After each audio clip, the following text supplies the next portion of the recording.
स्वराज्य संग्रामची स्थापना गेल्या 1 सप्टेंबरला कराड या ठिकाणी महाराष्ट्राचे शिल्पकार यशवंतरावजी चव्हाण साहेबांच्या समाधीवरती झाली आणि पहिलं अधिवेशन पंढरपूर या ठिकाणी भरतं। या अधिवेशनामध्ये राज्याच्या कानाकोपऱ्यातून हजारो प्रतिनिधी त्या ठिकाणी येणार आहेत।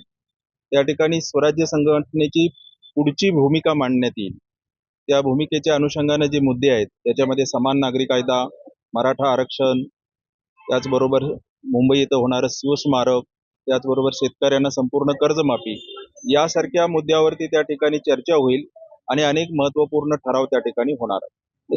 शिवसंग्रामच्या माध्यमातून गेली 20 वर्ष मी राज्यामध्ये संस्थापक अध्यक्ष म्हणून काम पाहिलं आणि आज स्वराज्य संग्राम या संघटनेची घोषणा केल्याच्या नंतर फरक इतकाच असणार आहे की स्वराज्य संग्राम हे राजकीय पक्षाशी संबंधित भूमिका तुर्तास घेणार नाही।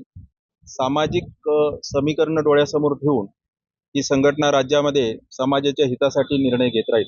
ते शिवसंग्राम पासून फारकत घेतल्याच्या नंतर आम्ही शिवसंग्रामच्या नेत्याच्या विषयी काही बोलणं हे उचित होणार नाही।